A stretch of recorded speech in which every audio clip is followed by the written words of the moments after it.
Hi, you're listening to Crossword, where cultural clues lead to the truth of the word, and my name is Michelle Macklin.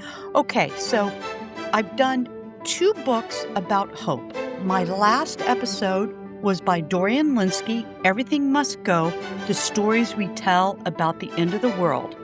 And the interview today I have is Apocalypse, How Catastrophe Transformed Our World and Can Forge New Futures, and it's by Lizzie Wade. And the reason why I've chosen these two books is because we need a message about hope. And although the end of the world and apocalypse may sound counterintuitive, I do really think the message of these books is, you know what? Not yet. And we can actually transform ourselves out of catastrophic change. So I know there's a lot of dark news in the world these days.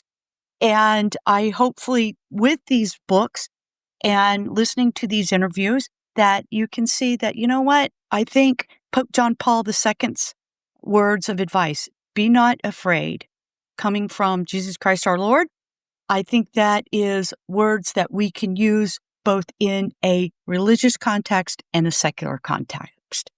If you'd like to know more about me, go to my website at bookclues.com.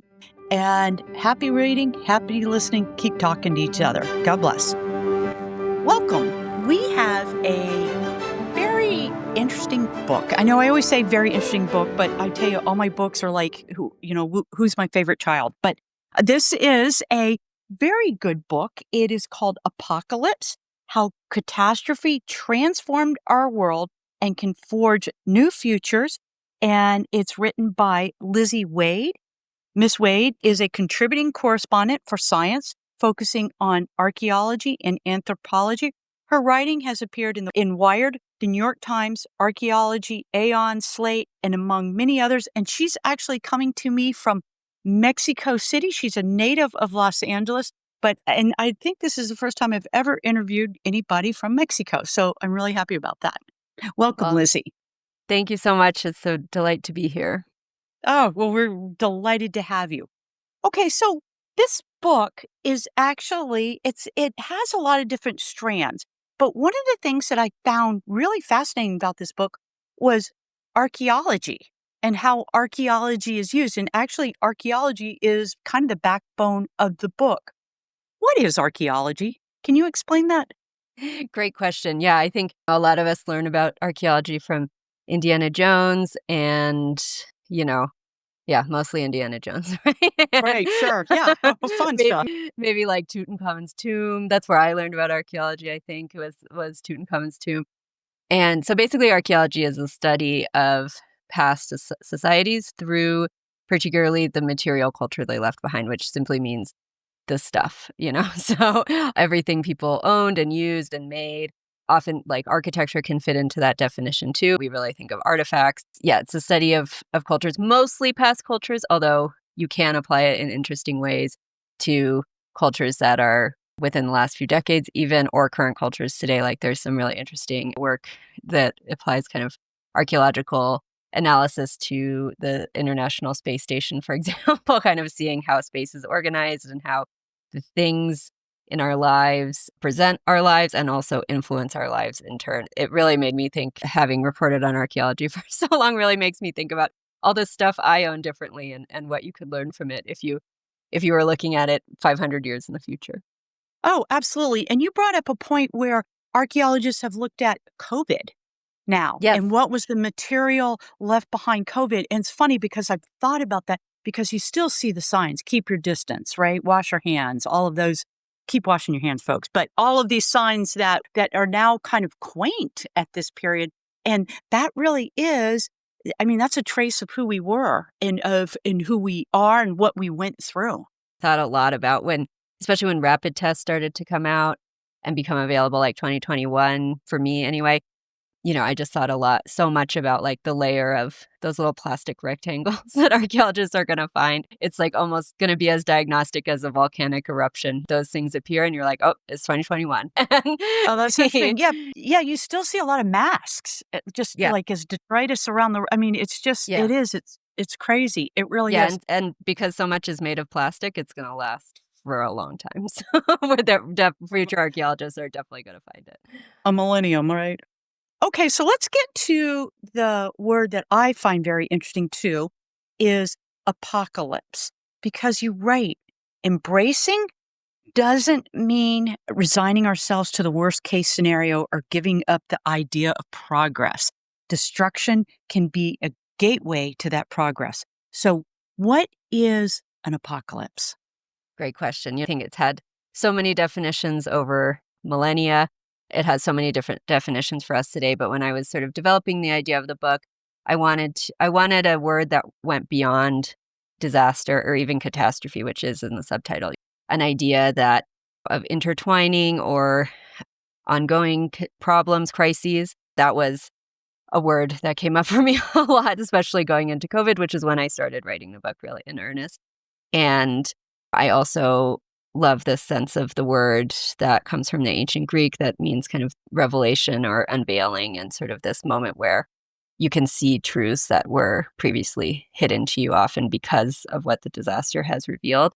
And so for me, I define apocalypse, combine all those definitions, and I define it as like a rapid collective loss that transforms a society's way of life and sense of identity. And I think it has to be relatively quick, at least within changes are happening within collective memory. So, like grandparents to grandchildren, it has to be collective. It can't just be like even the eruption of Pompeii at Pompeii, for example, was destroyed Pompeii, obviously, and led to many other the people there either dying or having to move and restart their lives. And it was clearly a huge catastrophe and would have had ripple effects, but it didn't take down the Roman Empire. My version of apocalypse are events that did take down societies like the Roman Empire, or had that level of ripple effects and big changes. And so the key word for me really is transformation. Instead of thinking about apocalypses as the ending of something, I really try to think of them as these moments where really big changes are possible and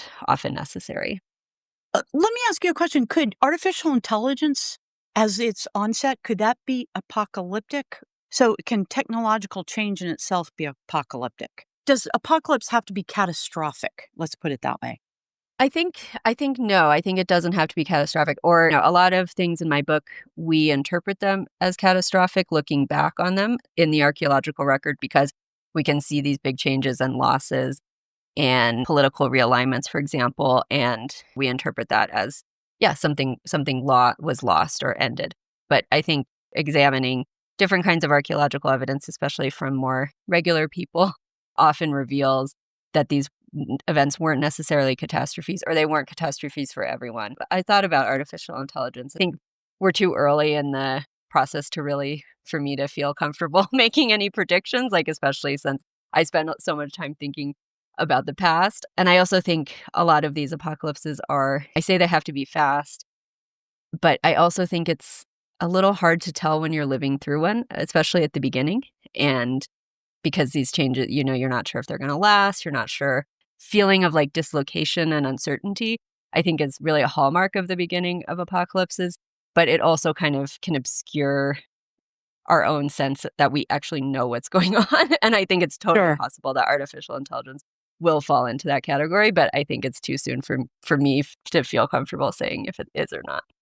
Well, you start at the very beginning and you start with Homo sapiens versus Neanderthals. And that's actually fascinating because you have to break through a lot of myths that Neanderthals were not these brutish people. Explain a little bit to this. This is really fascinating. I never really kind of thought of it that way. Thank you. Yeah, Neanderthals it's sort of the apocalypse that started it all in terms of our species, and also how archaeologists, and in this case, sort of paleoanthropologists, have thought about apocalypses in the past. When Neanderthals started being just, their bones started being discovered and identified as such in the mid 1800s, a lot of the anthropology at the time was really interested in categorizing humanity into different groups. For a lot of them, that these were the racial groups that we still understand today, have huge societal effects. And this is when those ideas were really emerging. And not only were these scientists trying to categorize people, they were trying to place them in a hierarchy. And Neanderthals, they found this other category of human with a different shaped skull than Homo sapiens. This is like where a lot of the race science energy was going, like looking at different shapes of skulls. So they said, oh, look, this has a different shape of skull. It must have been inferior to who we are now. That sort of message got reinforced. There was like a pretty famous Neanderthal skeleton discovered in the early 20th century that was kind of hunched over and like twisted and wouldn't have been able to walk that well. And that was very influential in our in the public and scientific understanding of who Neanderthals were. But it turns out that that particular skeleton was quite an old man with arthritis. And that actually speaks to a level of care and longevity in Neanderthals that, like, if they really were these kind of brutish creatures without a lot of empathy or ability to plan ahead or ability to work together in groups, talk to each other, probably an old man with a disability would not have survived as long as he did, right? Like, some people were taking care of him. In recent years, like in the last 15 years or so, we found through the study of ancient DNA that Neanderthal DNA is actually in most people in the world today. We all carry about 2% of Neanderthal ancestry, which is not significant enough to say that Neanderthals still exist as they once did. But to me, it really spoke to the possibility that, we were meeting each other, we were forming communities together, we were at least having babies together, and those babies had their own babies, on and on till us today. And I think that possibility that we really loved each other and came together to form new kinds of communities in this period the climate was really unstable, especially in Northern Europe, and it would have been challenging for Neanderthals and Homo sapiens alike. And the way that we survived was really to come together rather than to see each other as enemies or inferiors and superiors or victors and victims. Just thought we've been trapped with this really dark and dark and possibly incorrect version of this story. What would it look like if we tried to see this story based on the scientific evidence as something that allowed all of us to be our best selves, like Homo sapiens and Neanderthals? And what would it look like if we looked at all the apocalypses in my book through that lens? Well, yeah, because it's interesting because you said that, they probably formed social connections over long distances and they had communities. And this is what allowed them to probably survive and to intermingle and to mix. I have to apologize to everyone about who told me about their me and 23 and their genetic testing that they were part Neanderthal. I had some dark doubts when you told me that, but it's okay now. So I now think I we all are. It's part of who we are. But you also had another a Denisovan. So Mhm. what surprised me, there wasn't just Neanderthals and Homo sapiens. There were a bunch of different kind of humanoid type beings at this time. Yeah. Yeah, and Yeah. Denisovans are they're named after Denisova Cave, which is in Siberia. And, we found very few bones of them. They were identified just from their genome in a tiny little piece of a finger bone. I think it's the size of 2 grains of rice put together. This was at a time when the researchers were trying to find Neanderthal genomes, so they tested it, and it didn't fit either Homo sapiens or Neanderthal. And so there was this new human group that hadn't been discovered. And people are out there looking. We haven't quite figured out what they look like. It's possible some bones have been discovered already, but they haven't been conclusively identified as such. The interesting things about the Denisovans is that they really appeared to be very widespread throughout mostly Asia and, kind of Eastern Eurasia. And they appear to be really thriving, at least in terms of what we can see from the genetics, kind of population sizes and mixing with human groups, like Homo sapiens groups in different areas. They also are not here anymore. It's one of the big mysteries of paleoanthropology is what happened, who the Denisovans were and what happened to them. And I think my hope is that we can take what we've learned from our really unfounded prejudices against the Neanderthals and start to ask different questions about the Denisovans, and not starting from the idea that they were somehow destined to go extinct or that Homo sapiens were always going to outcompete them, for example. It just seems like the story could be a lot more complicated than that. And we should learn from the mistakes we made about Neanderthals to look at this new big mystery differently. Your book, that's really kind of your narrative, is you kind of look at ancient peoples and showed that they were not unsophisticated, that they responded to their environment, that they made decisions that was the best for themselves, for their children, for their communities. And you really do a nice job of that, of people having to combat things that were out of their control and trying to put them in their control to try to control their surroundings so that they could flourish. I could probably talk to you about for hours because you've got so many interesting things in this book that I hadn't really never read about. I never read about Doggerland, which is up in the North Sea, and where you said through oil and gas drilling, salvation archaeology or constructive archaeology, they were able to actually map out a whole country, a whole sort of civilization in a country. I don't know if it's a civilization, but a country of people. Yeah, so Doggerland was what existed in when the sea levels were a lot lower during the last ice age and towards the end of it. The glaciers started melting, the sea level started rising. Before the glaciers fully melted, there was a lot more land exposed, and part of that land was in the North Sea, kind of the southern part connecting kind of eastern England, like over to Denmark and pieces of Germany, the Netherlands. Yeah, it's fascinating. During that time, in that part of the world anyway, most people were hunter-gatherers. It's hard to find evidence of their lives. They moved around a lot. A wooden house that you live in for a season is much more ephemeral than like a huge monumental stone pyramid, for example. So it's like hard to find them. But it appears that potentially one of the reasons that it's been hard to find them was because people were not really living in the places that we live today. Like they were living in Doggerland, which is now under the North Sea.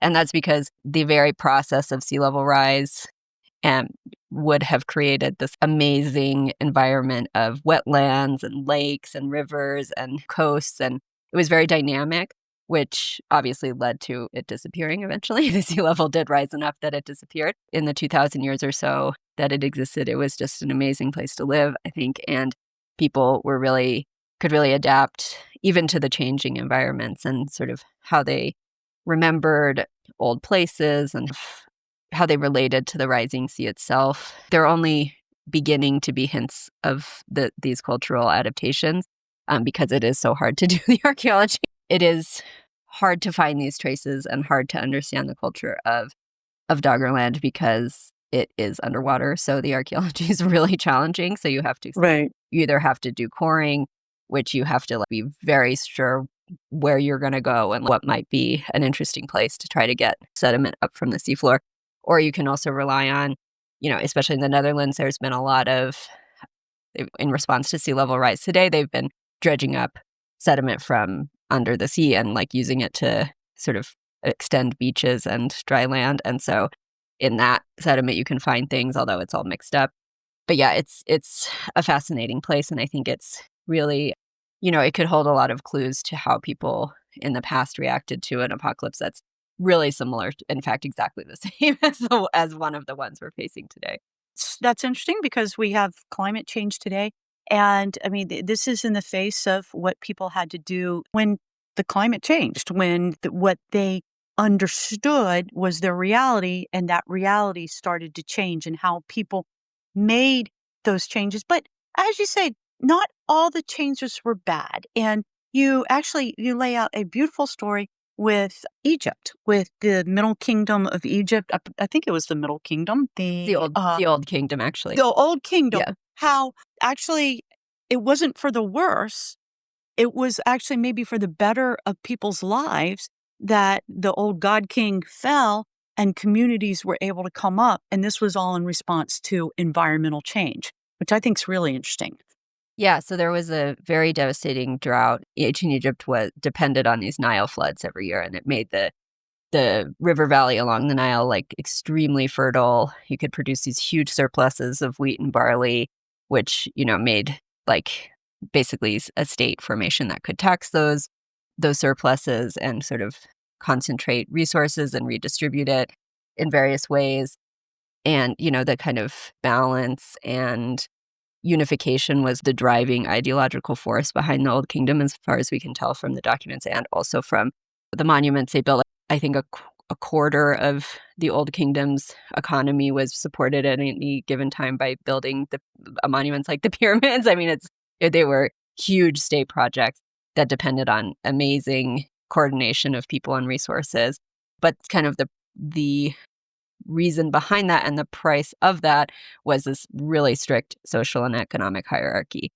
And so when the flood started to fail around 4,200 years ago, that hierarchy started to break down. And we have documents from people who were once kind of at the top of that hierarchy being like, oh my God, we've never seen anything like this. It's horrible, disaster. The world is upside down. People are walking into the Nile and committing suicide by crocodile. I mean, it's so vivid. These texts are amazing. But, when you actually look at the archaeology of villages where regular people lived, their lives don't really seem to change that much over that century or so. And when you look at kind of examples of what I think we would term today as the middle class, although, obviously those words aren't totally translatable to a society 4,000 years ago, but artisans and people who weren't just doing subsistence farming necessarily, their creativity seems to really have exploded it's called the first intermediate period after the Old Kingdom. So it's when the Old Kingdom broke down. So there's so much more different kinds of art, different forms of religion really take off. This is when the Osiris cult really explodes in popularity, which is, something that we associate heavily with ancient Egypt in general, and which of course survived after this period too. And, a lot of people before, for example, only the very rich or the people working directly for them would have tombs that could survive for archaeologists to discover 4,000 years later, not only the pyramids, but tombs around there. And during the first intermediate period, one of the potentially scary things that archaeologists noticed was that there was this explosion in graves, and a lot of archaeologists initially interpreted that as being, oh my God, so many more people are dying. This is horrible. Right. They must be starving to death from this drought or the violence, civil war, whatever. But, I think another more recent interpretation that I think really deserves a lot of consideration is that, well, there's not necessarily more people dying. It's that their tombs were better constructed, more resources were able to be put in them, more art, more of these kind of figurines that people would make that used to be just reserved for the royalty. A lot of things that used to be reserved only for the nobility during the Old Kingdom, after the collapse, spread to many different kinds of people in society. And I think that really speaks to the possibilities that collapse can create. If your life is no longer governed by this incredibly strict social hierarchy and economic hierarchy, what becomes possible for you? If you were previously at the top of that hierarchy, your life probably gets worse. But if you weren't, it's possible that you don't even notice that much, or your life is getting better. And I think those messages have really been obscured by the people who got to write down their perspectives and our own kind of prejudices and assumptions when we think about what it must be like when a society collapses, so to speak. Sure. You pick this up too in two different places too with the Mayans. Once the Mayan culture kind of fell, they broke down into communities and they just picked up with the ruins. You show that in the Harappa community that people do. People continue to live and continue to make their lives. I would contend that, and very much, I work in the shadow of the fallen Roman Empire. I'm a canon lawyer for the Roman Catholic Church. I practice Roman law, which is over 2,000 years old. I practice Justinian law, which is over 1,200 years old. It was built in the shadow of fallen Rome, and we have a Catholic Church that's 1.4 billion. So that is the shadow of the Roman Empire.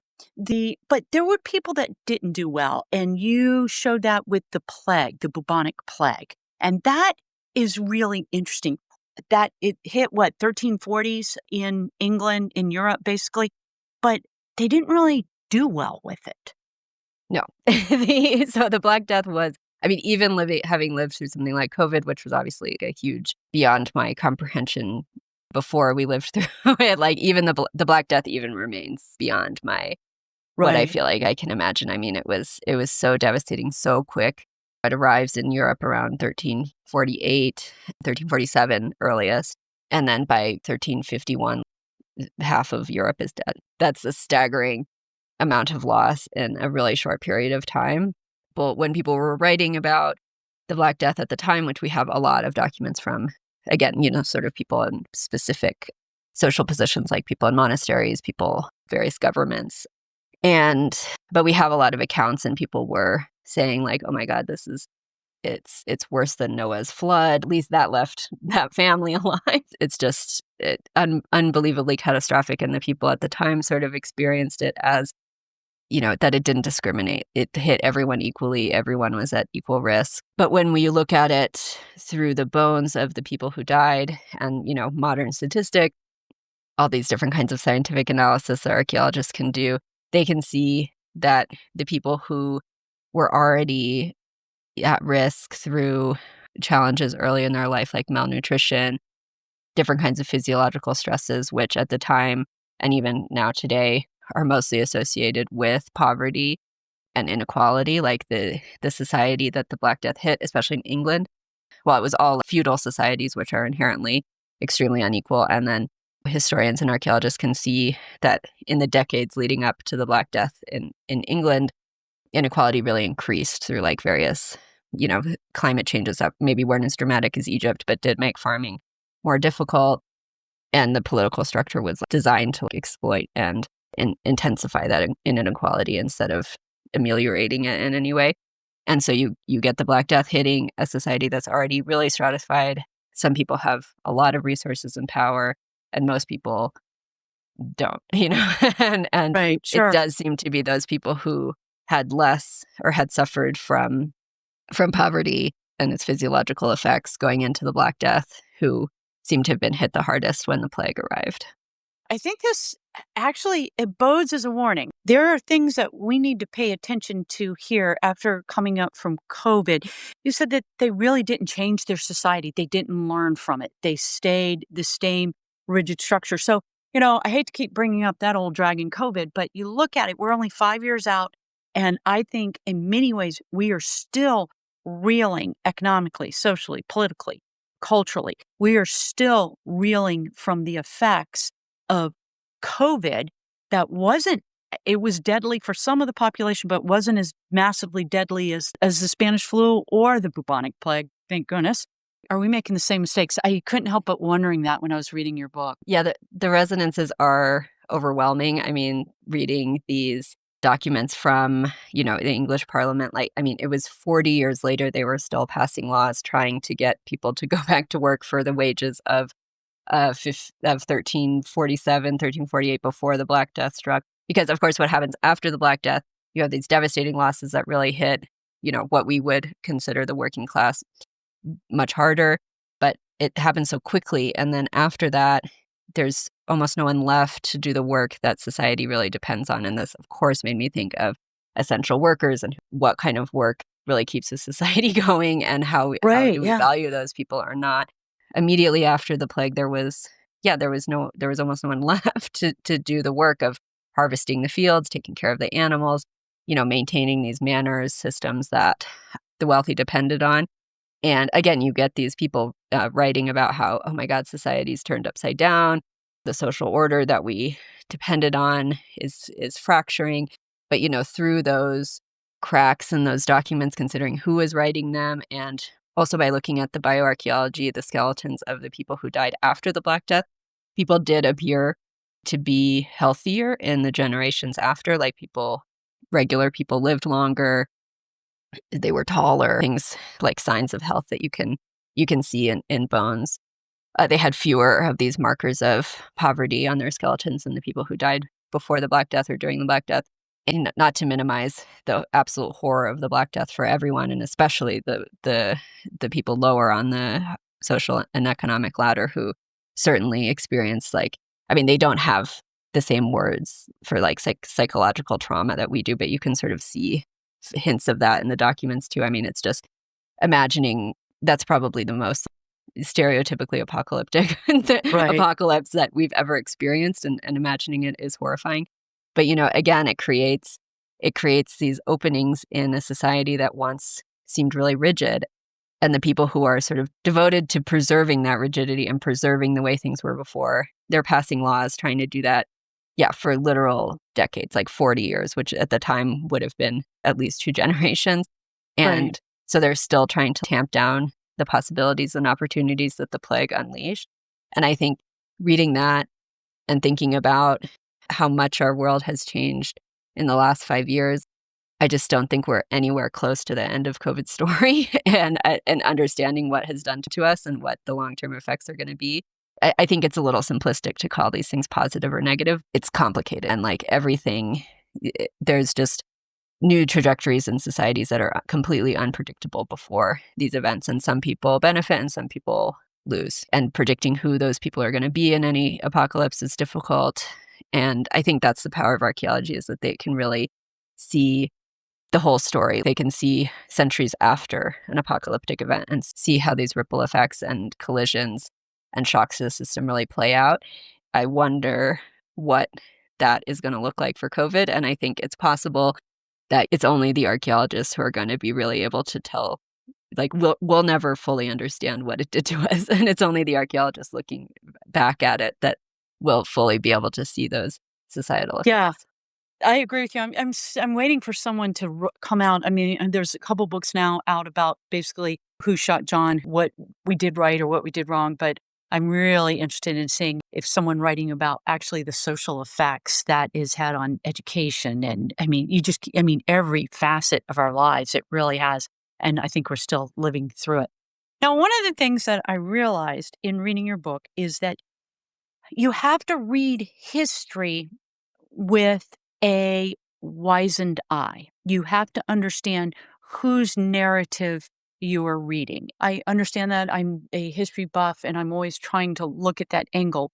But there one civilization that I have not read about is the Aztecs, and that is your home where you are right now. And you really kind of lay out how they really did face the apocalypse between enemies, between their environment, between Cortez. And it's hard for, I think, a lot of people I don't want to say in North America because we share the same, but it's a lot of people, it's difficult for us to understand exactly what happened with the Aztecs and to be able to understand how they did survive and how they did eventually regenerate into where you live today, beautiful Mexico City, right? Yeah, exactly. Like, there are documents that the Aztec people left, created after the conquest. There are fewer that survived from before the conquest, but there are some. But what we've really absorbed into like what happened during this very early colonial period, and in Mexico it's called the conquest. Think of it as this kind of period where, this moment of contact, where exactly was going to happen was still up for grabs, because Europeans wrote from the very beginning. I mean, Cortez was writing the kind of narratives we would absorb about the superiority of European civilization, that the Aztecs sort of deserved what happened to them because they were barbarians and, non-Christians or whatever. Those narratives that the Europeans wrote that we can still read more easily because they're in, I mean, I speak Spanish. It's hard to read those documents in Spanish. Like, it's, those, but you can still do it. Those are the countries that we still identify with, the languages we can still read, and the messages that really got not just created, but entrenched over and over again by every sort of colonial decision and moment of, racism and oppression. They've really limited our imaginations, I think. And it was just about who was writing them. And if you can see this apocalypse from another perspective, which is possible through more recent sort of reinterpretations of the indigenous documents that were left behind and the archaeology, like, you can really start to see it from. For me, the most important point of any apocalypse is that going into it, what happens is not inevitable. There's always people who have agency, always people who are deciding, and sometimes that's really hard to see, like in Doggerland. Like, we can't see the span of one single human life, but like, we know that people were reacting on that span to sea level rise. And I think in a case like the conquest of Mexico and colonialism more generally, we've sort of absorbed this story that, like, well, it was inevitable that these European powers would conquer this territory and that the introduced diseases would devastate indigenous communities. And of course they did. And that's a huge piece of the story. But I think we've overestimated just how inevitable all of that was and how during apocalypses, everything is changing so quickly, and it's really important to not just have one perspective that you interpret that through, and really try to see all the perspectives to the extent that you can of, nobility and commoners, Spanish and Aztecs, all these different kinds of people experience these apocalypses. And I don't think the right word is contribute to them, but they're all, as you said earlier, like everyone is making decisions throughout these events, and like everyone is kind of doing the best they can in how they're Mhm. surviving and reacting to these catastrophic moments and crises. And they don't know what's going to happen next, and I think it's really important, especially in the case of colonialism, to try to return to that moment where nobody knew what was going to happen and really see the possibilities inherent in that change and that crisis and that catastrophic moment, and also how the narratives that we've been left with have really created quite a post-apocalyptic world for all of us who live in it. Right. Lizzie, what you said is so true. And I keep returning back to this. History is not inevitable. Our futures are not inevitable. We are creative beings. I'd sign me up. I believe we were born out of creation. We were born to be creative beings, and we can find the solutions if we want to find the solutions. It takes sacrifice, it takes knowledge, it takes will, it takes intent, but we as human beings can find the solution. And one thing that I really look at now is climate change. Denier, acceptor, whatever. But you know what? We have been able to make some great innovations in to help our environment. We really have. We have the technology if we have the will to do this, because we do. We are so creative, and we are probably better fixed than ever before to handle a climate change, because we have the technology to do this, a technology that is continually evolving. The information is continually evolving. So if we want to do it, we can do it. It's not catastrophic. It doesn't have to be catastrophic for us as human beings. So our choices are what make us. They, there's Mhm. our free choice, our free will is what makes us. I mean, and I keep returning to that well. So, Yeah, completely, and I think, we do have so much great technology, and I think what is one of the things that I think is, researching this book has made me think that one of the things that's holding us back is a fear of change. I do not think humans are going to go extinct from climate change, no matter how bad it gets. I used to think that. I used to think that might not be such a bad thing, and now uh, I really think we're gonna be able to survive. We're always gonna be able to adapt, but our societies might not look the same as they do now. Our borders might not look the same. Our governments might not look the same. And sort of clinging to, again, it's not that these things are better or worse than others, but kind of clinging to a type of societal organization that patently isn't working and has led to climate change and has all these ripple effects from COVID, and insisting that that's the only way to be human, that's the only way to survive, that our particular hierarchies and social organization is more important than the survival of our species and our communities, is like, that is what's really gonna mess us up. I sure, think we sure. have to be really open to the possibility of quite radical change, and it, that will involve losses as well as benefits, and I think really, really embracing the possibilities of that creativity is what we need to do next. Absolutely. Are we willing to trade power for survival? That is a continual question, and it has marked history.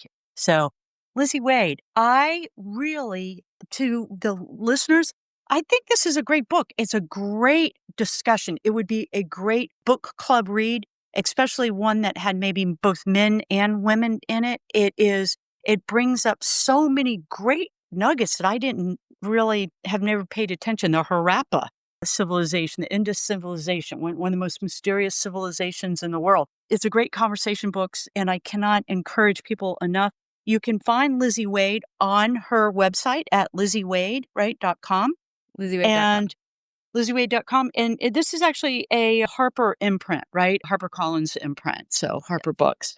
So, Lizzie, I hope you keep writing. And, Thank you I so hope much. yeah, I hope we get another interview with you at some time.